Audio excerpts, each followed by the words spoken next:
Sir, ഐക്യരാഷ്ട്രസഭയുടെ പ്രധാന പദവികളിൽ പാകിസ്ഥാൻ എത്തുന്നു. പാകിസ്ഥാന് അത്തരം പദവികൾ UN നൽകിയത് ഇന്ത്യയുടെ പിടിപ്പുകേട് കൊണ്ടാണെന്ന് കോൺഗ്രസും, അതായത് നമ്മുടെ പ്രതിപക്ഷ പാർട്ടിയും, പ്രത്യേകിച്ച് മല്ലികാർജുന ഖാർഗെയും ഒക്കെ അഭിപ്രായപ്പെടുന്നു. എത്രത്തോളം ശരിയാണ് ഈ അഭിപ്രായം? ഇന്ത്യക്ക് അങ്ങനെ ഒരു പിടിപ്പുകേട് സംഭവിച്ചിട്ടുണ്ട്? ഇന്ത്യക്ക് പിടിപ്പുകേട് സംഭവിച്ചിട്ടുണ്ടോ എന്ന് ചോദിച്ചു കഴിഞ്ഞാൽ അതിന് പറയാനുള്ള ഒരു സമയമായിട്ടില്ല. കാരണം ഈ യുണൈറ്റഡ് നേഷൻസിൽ അനവധി കമ്മിറ്റികളുണ്ട്. അതിൽ ഇപ്പോൾ പാകിസ്ഥാന് വൈസ് ചെയർമാൻ സ്ഥാനം ലഭിച്ച കമ്മിറ്റി എന്ന് പറയുന്ന ഒരെണ്ണം ഈ ആൻറ്റി ടെററിസ്റ്റ് കൗണ്ടർ ടെററിസ്റ്റ് കമ്മിറ്റിയുടെ വൈസ് ചെയർമാൻ്റെ സ്ഥാനമാണ്. രണ്ടാമത്തെ ഇതെന്ന് പറയുന്നത് താലിബാൻ വിരുദ്ധ കമ്മിറ്റി. ഈ രണ്ട് കമ്മിറ്റിയിലും ആണ് പാകിസ്ഥാന് വൈസ് ചെയർമാൻഷിപ്പ് ഇപ്പോൾ ലഭിച്ചിട്ടുള്ളത്. ഇത് എന്ന് പറയുന്ന ഇതിൻ്റെ കോൺസ്റ്റിറ്റ്യൂഷൻ എന്ന് പറയുന്ന സംഗതി, അതായത് യുണൈറ്റഡ് നേഷൻസിൽ 5 സ്ഥിരാംഗങ്ങളുണ്ട്, 10 താൽക്കാലിക അംഗങ്ങൾ വരും. അപ്പം താൽക്കാലിക അംഗങ്ങൾക്ക് കൊടുക്കുന്ന ഒരു സ്ഥാനമാണ് ഇത്തരം കമ്മിറ്റികളുടെ ചെയർപേഴ്സൺഷിപ്പ്. അപ്പോൾ അതിൽ ഇപ്രാവശ്യം ഈ 2 കമ്മിറ്റികളിലും പാകിസ്ഥാനാണ് അതിൻ്റെ ചെയർപേഴ്സൺ സ്ഥാനം പിടിച്ചെടുക്കുക. ഇതെങ്ങനെയാണ് എന്ന് ചോദിച്ചു കഴിഞ്ഞാൽ ഓരോ 150 രാഷ്ട്രങ്ങൾക്കും അവരുടെ സജഷൻസ് വെക്കാം ആര് ചെയർമാൻ ആക്കണം എന്നുള്ളത്. അന്തിമമായ തീരുമാനം പെർമനൻ്റ് ആയിട്ടുള്ള 5 അംഗങ്ങളുടെ തീരുമാനത്തിലായിരിക്കും. അതിലൊരംഗം വീറ്റോ ചെയ്ത് കഴിഞ്ഞാൽ ആ ആളിനെ മാറ്റിയിട്ട് പുതിയൊരാളിനെ എടുക്കണം. അതാണ് യുണൈറ്റഡ് നേഷൻസിൻ്റെ ഒരു നടപടിക്രമം. ആ നടപടിക്രമത്തിലാണ് ഇപ്പോൾ പാകിസ്ഥാൻ ആൻറ്റി ടെററിസ്റ്റ് അല്ലെങ്കിൽ ഭീകരവാദ വിരുദ്ധ കമ്മിറ്റിയുടെ തലപ്പത്തെത്തിയിരിക്കുന്നത്. അതുപോലെ തന്നെ താലിബാൻ വിരുദ്ധ കമ്മിറ്റിയുടെ തലപ്പത്തും പാകിസ്ഥാൻ തന്നെയാണ്. അപ്പം ഇതിനെപ്പറ്റി ലോക മീഡിയ UNI റിപ്പോർട്ട് ചെയ്തിരിക്കുന്നത് എങ്ങനെയാണെന്ന് പറഞ്ഞു കഴിഞ്ഞാൽ കള്ളനെ കാവലേൽപ്പിച്ചു, അല്ലെങ്കിൽ കോഴിയെ നോക്കാനായിട്ട് കുറുക്കനെ ഏൽപ്പിച്ചു എന്നൊക്കെയുള്ള മട്ടിലാണ് അന്താരാഷ്ട്ര മാധ്യമങ്ങളിൽ ചിലതിലൊക്കെയുള്ള വന്നിരിക്കുന്ന റെഫറൻസ് കണ്ടത്. പിന്നെ ഇതിനോട് എനിക്ക് ഒരു അപാകത തോന്നുന്നില്ല. കാരണം എന്ന് പറഞ്ഞാൽ ബുട്രോസ് ഖാലി യുണൈറ്റഡ് നേഷൻസിൻ്റെ സെക്രട്ടറി ജനറൽ ആയതിനു ശേഷം ലോകത്തിലെ ഏറ്റവും ദുർബലമായ ഒരു സംഘടനയായിട്ടാണ് യുണൈറ്റഡ് നേഷൻസ് പരിണമിച്ചിരിക്കുന്നത്. അദ്ദേഹം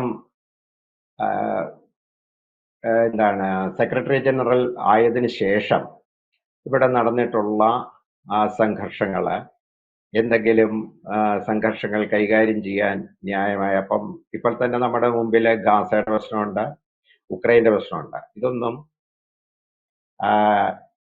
അതിൻ്റെതായ രീതിയിൽ ഇടപെട്ട്, അല്ലെങ്കിൽ അതിന് മുമ്പിരുന്ന സെക്രട്ടറി ജനറൽമാരുടെ ഒരു അവരുടെ തലത്തിലേക്ക് ഉയരാൻ പോലും കഴിവില്ലാത്ത ഒരു സെക്രട്ടറി ജനറലാണ് ബുട്രോസ് ഖാലി. ഗാസയുടെ പ്രശ്നത്തിൽ ഇടപെടാനായിട്ട് ഇസ്രയേലിലേക്ക് ചെന്നാൽ കാല് തല്ലിയൊടിക്കുന്നതാണ് നെതന്യാഹു പറഞ്ഞത്. അപ്പോൾ അദ്ദേഹത്തിൻ്റെ വാല്യൂ നമുക്ക് ഇവിടെ ഇതിൻ്റെ അകത്ത് ഇങ്ങനെ ഇവാലുവേറ്റ് ചെയ്യാനുള്ളതേ ഉള്ളൂ. ഇപ്പം ഇത്രയേ ഉള്ളൂ. അപ്പം ബുട്രോസ് ഖാലി യുണൈറ്റഡ് നേഷൻസ് ജനറൽ സെക്രട്ടറി ആയിരിക്കുന്ന സമയത്ത് പാകിസ്ഥാൻ ഭീകരവാദ വിരുദ്ധ കമ്മിറ്റിയുടെ തലപ്പത്തെത്തിയതിൽ അത്ഭുതപ്പെടാനില്ല, അതിശയിക്കാനൊന്നുമില്ല. അതിൻ്റെ കാര്യം എന്ന് പറഞ്ഞു കഴിഞ്ഞാൽ പാകിസ്ഥാനാണ് അതിൻ്റെ ഏറ്റവും അർഹനായ ഒരു രാഷ്ട്രം എന്നാണ്, ഇസ്ലാമാബാദാണ് അതിനേറ്റവും അർഹമായ രാഷ്ട്രം എന്നാണ് എൻ്റെ ഒരു ചെറിയ ബുദ്ധി തോന്നുന്നത്. നമ്മൾ സാമാന്യ ബുദ്ധിയാണ് കാര്യങ്ങളിലൊക്കെ ഉപയോഗിക്കുന്നത്. പഠിച്ചവരും അന്താരാഷ്ട്ര പഠനങ്ങളൊക്കെ നടത്തിയവർക്ക് വ്യത്യസ്തമായ അഭിപ്രായം ഉണ്ടായിരിക്കും. പക്ഷേ നമ്മൾ ഒരു നാടൻ ചിന്തയിൽ ആലോചിച്ചു കഴിഞ്ഞാൽ ഇത് പാകിസ്ഥാൻ തന്നെയാണ് അതിൻ്റെ അകത്ത് ഈ തലപ്പത്തിരിക്കാൻ പറ്റിയ രാഷ്ട്രം. കാരണം അവർക്ക് ഈ ആ, ഭീകരവാദത്തിന്റെ എല്ലാ നാടിനരമ്പുകളും അറിയാവുന്ന ഒരു രാഷ്ട്രമാണ് പാകിസ്ഥാൻ. അവർക്ക് ഇനിയും പ്രത്യേകിച്ച് ആരുടെയും ബ്രീഫിങ്ങോ ഇൻപുട്ടിന്റെയോ ആവശ്യമില്ല. അവർക്ക് നേരിട്ട് എവിടൊക്കെയാണ് ഭീകരവാദ വിരുദ്ധം, ഭീകരവാദം നടക്കുന്നത്, ഭീകരവാദത്തിനെ എങ്ങനെ നേരിടണം എന്നൊക്കെ അവരെ ഇനി ആരും പ്രത്യേകിച്ച് പഠിപ്പിച്ചു കൊടുക്കേണ്ട കാര്യമില്ല. കാരണം അവരതിലാകെ മുങ്ങി താണു കിടക്കുന്ന ഒരു രാഷ്ട്രമാണ് പാകിസ്ഥാൻ. പണ്ട് കാലത്ത് ഈ ഉത്സവങ്ങളുടെയൊക്കെ സമയത്ത് പോക്കറ്റടി അല്ലെ, ഇപ്പം ആരും പിക്ക് പോക്കറ്റ്സ് ഇല്ല, പോക്കറ്റടിക്കാരില്ല. പോക്കറ്റടിക്കാര് ഉണ്ടായിരുന്നൊരു പണ്ടൊരു കുറെ കാലം മുമ്പ് ഉത്സവങ്ങളിലും ബസ്സിലും ഒക്കെ പോക്കറ്റടിക്കാർ ധാരാളം ഉണ്ടായിരുന്നൊരു സമയത്ത് നമ്മളുടെ പേഴ്സ് പോക്കറ്റ് അടിച്ചു കഴിഞ്ഞാൽ അടുത്ത പോലീസ് സ്റ്റേഷൻ എന്ന് പറഞ്ഞാൽ മതി, ഇങ്ങനെ എൻ്റെ പേഴ്സ് പോക്കറ്റ് അടിച്ചു പോയിട്ടുണ്ട്. അപ്പം ക്യൂരിയസിറ്റി ഉള്ള ഏതെങ്കിലും ഒരു പോലീസുകാരൻ ചോദിക്കും, എവിടെ വെച്ചാണ് പോക്കറ്റ് അടിച്ചത്, അല്ലെങ്കിൽ ഏത് ബസ്സിൽ വെച്ചാണ് പോക്കറ്റ് അടിച്ചത്. അത് നമ്മൾ പറഞ്ഞു കഴിഞ്ഞാൽ ഉടൻ തന്നെ അദ്ദേഹം സൈക്കിൾ എടുത്തുകൊണ്ട് പോയി ഒരു അരമണിക്കൂർ കഴിഞ്ഞ് തിരിച്ചു വന്നിട്ട് പോക്കറ്റ് അടിച്ച പേഴ്സ് തിരിച്ചുകൊണ്ട് തരും. അപ്പൊ ചിലപ്പോൾ രൂപയൊന്നും ആയി കാണണം നിർബന്ധമൊന്നുമില്ല, പേഴ്സ് തിരിച്ചു കിട്ടും. പേഴ്സിൻ്റെ അകത്തുള്ള ബാക്കി രേഖകളോ എല്ലാം ഒക്കെ ഉണ്ടെങ്കിൽ ചിലപ്പോൾ രൂപയും കിട്ടും. അപ്പം ആ തലത്തിലുള്ള ഒരു പോലീസുകാരനാകാനുള്ള യോഗ്യതയെ പാകിസ്ഥാൻ അറിയാം എവിടെയാണ് ഭീകരവാദം, എവിടെയാണ് ആ ഭീകരവാദം ഉണർന്നു വരുന്നത്, അതിന്റെ റൂട്ട്സും ഹൈവേസും ഒക്കെ എന്താണെന്ന് അവർക്ക് വ്യക്തമായിട്ട് അറിയാവുന്നതാണ്. ഏറ്റവും വലിയ തമാശ എന്താണെന്ന് പറഞ്ഞു കഴിഞ്ഞാൽ 150 പാകിസ്ഥാനി ഭീകരരെ യുണൈറ്റഡ് നേഷൻസ് അതീവ കലാപകാരികളായിട്ട് പ്രഖ്യാപിച്ചിട്ടുണ്ട്. അവരുടെ കയ്യിലേക്കാണ് ഈ പറയുന്ന ഭീകരവാദ നിയന്ത്രണത്തിന്റെ കമ്മിറ്റി പാകിസ്ഥാനെ ഏൽപ്പിച്ചു കൊടുത്തിരിക്കുന്നത്. ഈ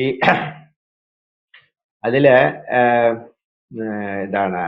ബിൻ ലാദൻ തുടങ്ങിയവരുടെയൊക്കെ പേര് നമ്മൾ കേട്ടിട്ടുള്ളതാണ്. ബിൻ ലാദനൊക്കെ പാകിസ്ഥാന്റെ മണ്ണിൽ ഉറച്ചു നിന്ന ഭീകരവാദിയാണ്.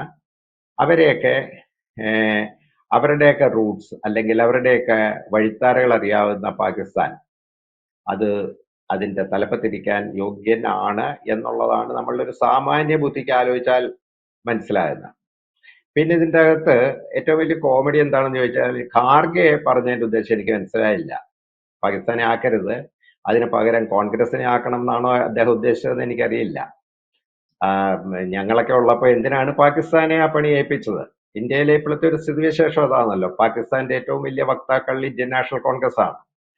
ക്ഷമിക്കണം, ഇന്ത്യൻ നാഷണൽ കോൺഗ്രസ് എന്ന് പറയുന്ന പാകിസ്ഥാനി നാഷണൽ കോൺഗ്രസ് ആണ് ഇപ്പോഴ് ഇന്ത്യയുടെ ഇതിനെ റെപ്രസെന്റ് ചെയ്യുന്നത്. അപ്പൊ ഞങ്ങളുള്ളപ്പോൾ എന്തിനാണ് വെറുതെ പാകിസ്ഥാന്റെ പോലെ ഒരു ദരിദ്ര രാഷ്ട്രത്തിലെ ഒരു നേതാവിനെ അത് ഏൽപ്പിക്കേണ്ട, അല്ലെങ്കിൽ അവിടുത്തെ ഒരു കമ്മിറ്റിക്കാരനെ അത് ഏൽപ്പിക്കേണ്ട കാര്യമില്ലായിരുന്നു. ഞങ്ങൾ അത് നോക്കി വേണ്ട വിധത്തിൽ പാകിസ്ഥാൻ ഭീകരവാദ നിയന്ത്രണം എങ്ങനെ നടത്തും എന്നുള്ളതിനേക്കാളും മികച്ച രീതിയിൽ ഇത് നടത്തി കൊടുക്കാം എന്നുള്ളതാണ്. ഇതതിൻ്റെ ഒരു തമാശ രൂപത്തില് ഇതാണ് ഇപ്പം സംഭവിച്ചിരിക്കുന്നത്. അപ്പം യുണൈറ്റഡ് നേഷൻസും അതിൻ്റെ കമ്മിറ്റികളും എങ്ങനെയാണ് ഇത്രയധികം കോമഡി ആയിക്കൊണ്ടിരിക്കുന്നത്, അതാണ് നമ്മൾ ചിന്തിക്കുന്നത്. അപ്പം ഈ അന്താരാഷ്ട്ര രംഗത്തെ കാര്യങ്ങളൊക്കെ നിരീക്ഷിക്കുന്ന അതീവ അക്കാഡമിക് കക്ഷികളൊക്കെ ഇതിൻ്റെ അകത്ത് ഇന്ത്യയുടെ ഇടപെടൽ ശക്തമായില്ല എന്നൊക്കെ പറയുന്നുണ്ട്. പക്ഷെ അപ്പോഴും നമ്മൾ ആലോചിക്കേണ്ട സംഗതി, ഈ പറയുന്ന യുണൈറ്റഡ് നേഷൻസ് എന്ന് പറയുന്ന സംഘടനയ്ക്ക് ഇനി എത്ര കാലം ആയുസ്സുണ്ടാകും എന്നുള്ളതാണ് നോക്കേണ്ടത്. അതുപോലെ തന്നെ ഇതിൻ്റെ ഒരു വിഷയം എന്താണെന്ന് പറഞ്ഞു കഴിഞ്ഞാൽ, ഈ കമ്മിറ്റികളുടെ ഒരു പ്രത്യേകത, അവിടെ ചർച്ചകൾ നടക്കും. ചർച്ചകൾ നടത്തിയിട്ട് ഒരു തീരുമാനം എന്ന് പറയുന്ന സമവായ തീരുമാനമാണ്. ചർച്ചയിൽ പങ്കെടുക്കുന്ന അംഗങ്ങളെല്ലാം കൂടെ അതിന് ഒരു സമവായമായ തീരുമാനം, എല്ലാവർക്കും യോജിക്കാവുന്ന ഒരു തീരുമാനം. ആ തീരുമാനത്തിലേക്ക് ഇപ്പം ഇന്ത്യ അഭിപ്രായം പറയുന്ന ഒരു തീരുമാനത്തിലേക്ക് കാര്യങ്ങൾ നീങ്ങുകയാണെങ്കിൽ ഈ പാകിസ്ഥാനുള്ള മെച്ചം എന്താണെന്ന് പറഞ്ഞു കഴിഞ്ഞാൽ ആ തീരുമാനത്തിനെ വീറ്റോ ചെയ്യാൻ പറ്റും. അതാണ് ആ ചെയർമാന്റെ പവർ എന്ന് പറയുന്നത്. പക്ഷേ ചർച്ച കൊണ്ട് പലപ്പോഴും കാര്യങ്ങളൊന്നും നടക്കാൻ സാധ്യതയില്ല. ഇപ്പം അതുപോലെ തന്നെ അതില് ഏറ്റവും നമ്മൾ സൂക്ഷിക്കേണ്ട ഒരു വിഷയം എന്ന് പറയുന്നത് TRF സാങ്ഷൻ സംബന്ധിച്ചിട്ടുള്ളതാണ്. TRF സാങ്ഷൻ സംബന്ധിച്ചിട്ടുള്ള തീരുമാനത്തില് നമ്മളുടെ നിലപാടെന്ന് പറയുന്നത് TRF എന്ന് പറയുന്നത്, അതായത് പഹൽഗാമിൽ ആക്രമണം നടത്തിയതിൽ ഉത്തരവാദിത്വം ഏറ്റെടുത്ത ഭീകരവാദ സംഘടനയാണ് TRF. ആ സംഘടനയ്ക്ക് എതിരെയുള്ള നടപടിക്രമങ്ങൾ മുന്നോട്ട് പോകുമ്പോൾ പാകിസ്ഥാന് അത് വീറ്റോ ചെയ്യാം. അതൊരു പ്രോക്സി ലഷ്കർ തൊയ്ബ സംഘടനയാണ് എന്നുള്ളത് ലോകത്തെ എല്ലാ രാഷ്ട്രങ്ങൾക്കും അറിയാവുന്ന ഒരു കാര്യമാണ്. അപ്പൊ ഇന്ത്യക്ക് ഇക്കാര്യത്തിൽ കൂടുതൽ അധ്വാനിക്കേണ്ടി വരും. യുണൈറ്റഡ് നേഷൻസ് എന്ന് പറയുന്ന സംഘടനയ്ക്ക് എന്തെങ്കിലും സ്കോപ്പ് ഉണ്ടെങ്കിൽ, ഇല്ലെങ്കിൽ ഇത് അവിടെ പോയിട്ട് ചായ കുടിച്ച് അണ്ടിപ്പരിപ്പൊക്കെ കഴിച്ച് ഇവിടുത്തെ ആളുകളും അവിടെ ഇരിക്കുന്ന ചർച്ചാ തൊഴിലാളികളും അതിനെ മുമ്പ് പലപ്പോഴും ഞാൻ അതിന് ഈ യുണൈറ്റഡ് നേഷൻസിനെ വ്യവഹരിച്ചിട്ടുള്ള ഒരു പദം എന്ന് പറയുന്നത് ചിട്ടിക്കമ്പനി എന്നാണ്.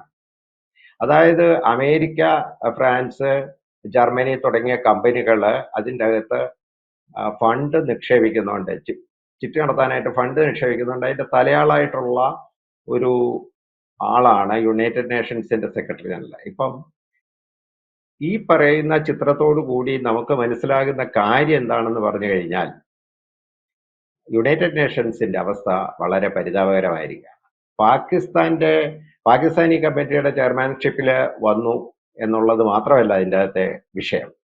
അതിൻ്റെ അകത്തെ ഓരോ കമ്മിറ്റികളും വളരെ കോമഡിയാണ്. യുണൈറ്റഡ് നേഷൻസിന്റെ ഹ്യൂമൻ റൈറ്റ്സ് കമ്മിറ്റിക്കകത്തെ പ്രധാനപ്പെട്ട അംഗം എന്ന് പറയുന്നത് ചൈനയാണ്.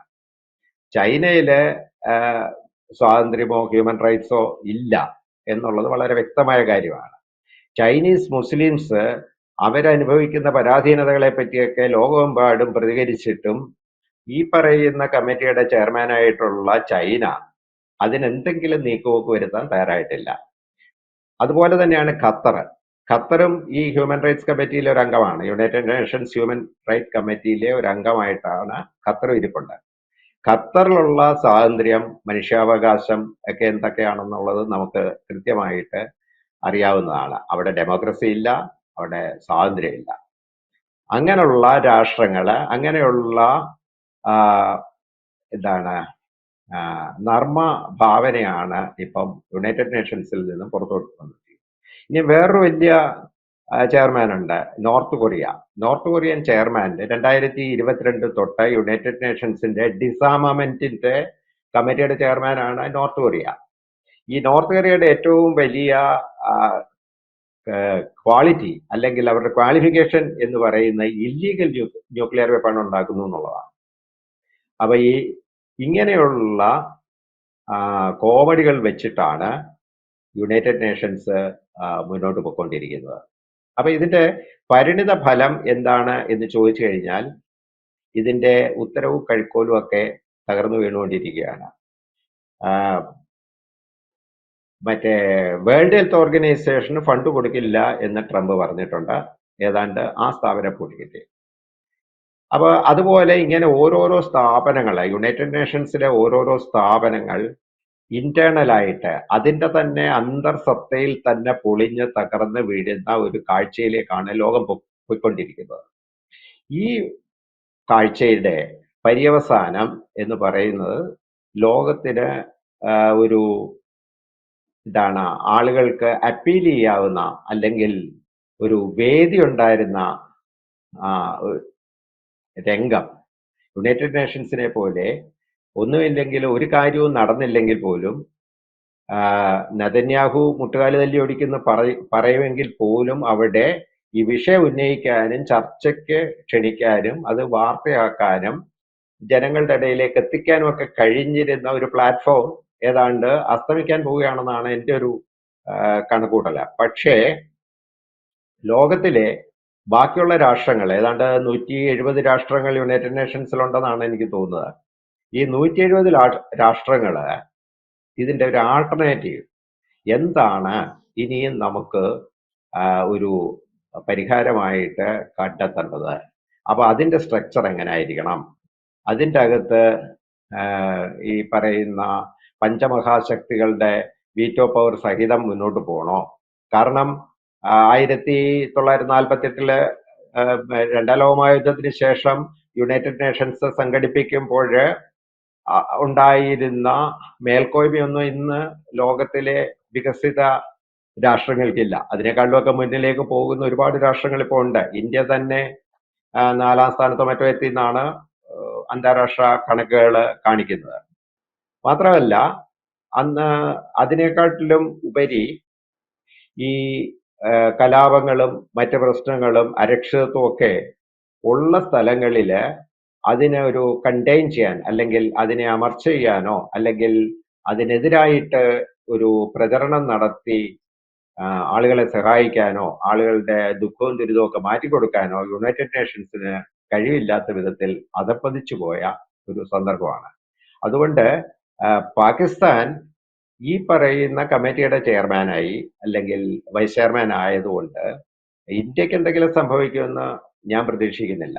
കാരണം ഇന്ത്യ അതൊക്കെ മീതെയാണ് എന്ന് പറയേണ്ട ഒരു അവസ്ഥയിലാണ്. ഇത് പറയുന്നത് നമുക്ക് പ്രതിലോമകരമാകാവുന്ന ശക്തികളെ അവര് അവരുടെ പരവതാനിക്കടിയിൽ സൂക്ഷിക്കുകയും ബാക്കി പുറമെ വലിയ നാട്യങ്ങൾ കാണിക്കുകയും ചെയ്യുന്നുള്ളതല്ലാതെ കാര്യമായ എന്തെങ്കിലും വിഷയം ഈ ചെയർമാൻഷിപ്പ് കൊണ്ട് ഉണ്ടാകും എന്ന് എനിക്ക് തോന്നുന്നില്ല. പിന്നെ ഉള്ളതെന്ന് പറഞ്ഞു കഴിഞ്ഞാൽ നമുക്ക് അങ്ങനെയുള്ള കടന്നുകയറ്റങ്ങളെ എതിർത്ത് തോൽപ്പിക്കാനുള്ള ശേഷി ഇന്ന് ഇന്ത്യക്കുണ്ട്. അതുകൊണ്ട് ഇക്കാര്യത്തിൽ ഒരു ആശങ്കയും വേണ്ട എന്നാണ് എൻ്റെ ഒരു നിരീക്ഷണം. തീർച്ചയായും. എന്തായാലും പാകിസ്ഥാന് ചില പദവികൾ നൽകിക്കൊണ്ടുള്ള UN-ന്റെ തീരുമാനം ഇന്ത്യയുടെ പിടിപ്പുകേടാണെന്ന് പ്രതിപക്ഷം പറയുമ്പോഴും എന്തുകൊണ്ട് UN ഇത്തരത്തിലൊരു തീരുമാനത്തിലെത്തി എന്നുള്ളതും ചർച്ചാ വിഷയമാക്കേണ്ടതാണ്. അപ്പം സാറ് സൂചിപ്പിച്ചതുപോലെ UN-ന്റെ ഒരു ആയുസ് എന്ന് പറയുന്നത് എത്ര നാളത്തേക്കുണ്ട് എന്നുള്ളതും ചർച്ചയാക്കേണ്ടുന്ന ഒരു വിഷയമാണ്. വ്യക്തമാണ്. Thank you sir. കൂടുതൽ വാർത്തകളും വിശേഷങ്ങളും നിങ്ങളിലേക്ക് എത്താൻ ABC മലയാളം സബ്സ്ക്രൈബ് ചെയ്യുക, ബെൽ ബട്ടണും അമർത്തുക.